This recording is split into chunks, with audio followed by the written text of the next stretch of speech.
The folklore of sea monsters from the deep.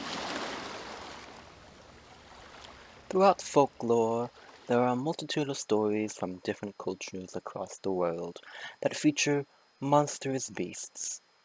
Although most cultures have their own creatures that differ from one another, there is one group of beasts that tend to be shared amongst most cultures, that being sea monsters. Creatures of the deep with tales of destroying ships and devouring humans. These beasts were thought to be real when their stories were woven, and these stories still exist today. So that begs the question of who these sea monsters are, where do they come from, and why do they exist? These questions are what I will be answering in this video.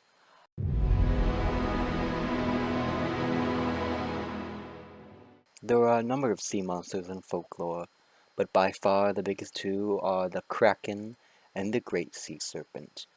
These two monsters are not only the most known around the world, but are also the source for most other sea monsters.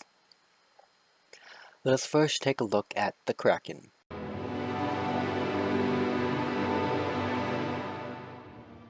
The Kraken is depicted as a massive squid, or octopus. It is known to be aggressive towards humans, not only by bringing a monstrous storm wherever it treads, but also using its large tentacles to grasp at ships to pull them down. The Kraken is also connected to other sea monsters, like Scalia, who at first glance might not seem like a related monster due to the fact that she is described to have the body of a woman, large tentacles, long snaky heads, and the heads of hounds. But if you pay attention to her, you can see the resemblance. First is a monster that destroys ships. Next is a storm cloud it brings where it treads. And last is its tentacles. These are all traits of the Kraken, showing that she is indeed connected. The Great Sea Serpent is the next monster.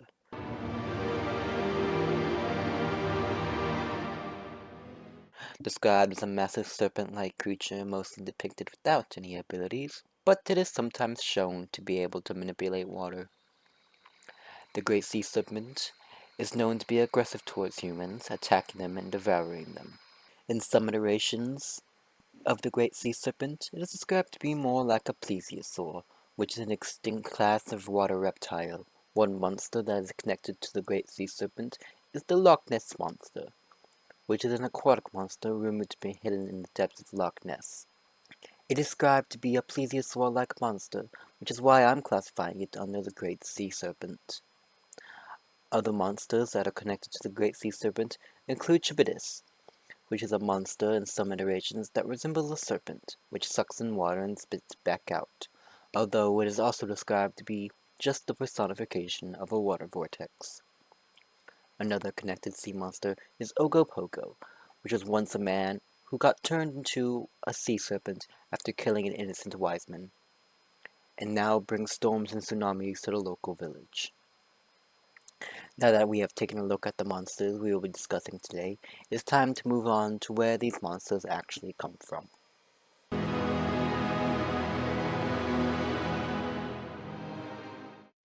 Let's start with the Kraken. The Kraken is supposedly the creation of a man by the name of Erik Pompedaan, who was a Dutch author and bishop for the Church of Norway.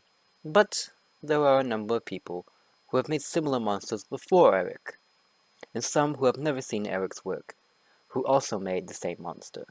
Although the creator is not certainly known, it can be assumed that the origin of the Kraken is Nordic, due to the fact that most people who claim to be the originator are from Nordic background.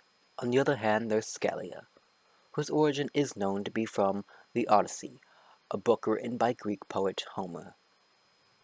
Now let's move on to the Great Sea Serpent, who is also something that Erik Pompedaan claims he invented.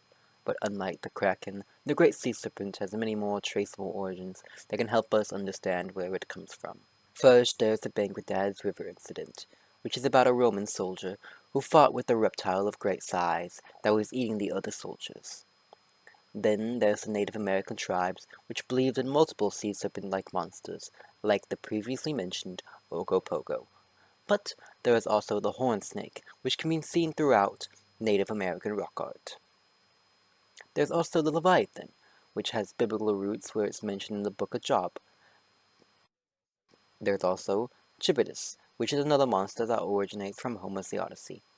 And then, of course, there's the Nordic author Eric Pompadin, who believes he's the original creator. So the sea serpent has backgrounds in Roman, Native American, Hebrew, Greek, and Norse mythology. So now that we have an understanding of the backgrounds of these monsters, we can finally look at why they exist in the first place.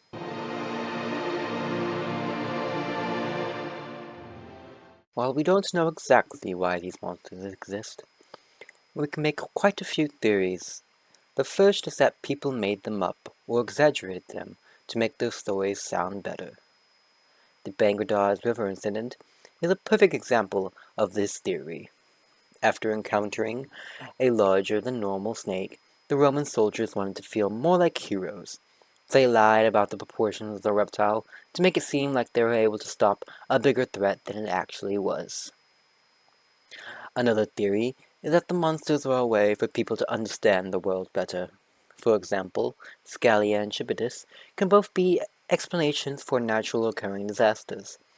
Chibitis is how Greeks understand water vortexes, and Scalia is a way for them to understand random storms at sea and why ships sometimes go missing. The last theory is that another animal made the illusion that they were a monster. Back when these monsters were created, there was no documentation of any animal, so when something jumps out of the water at an odd angle, it would look like a tentacle reaching out, or the back of a snake. So this would lead to rumors, and soon enough, the formation of a sea monster. These theories are the closest we have to the true reason to why these monsters exist, and why people believe in them. But that brings us to the end.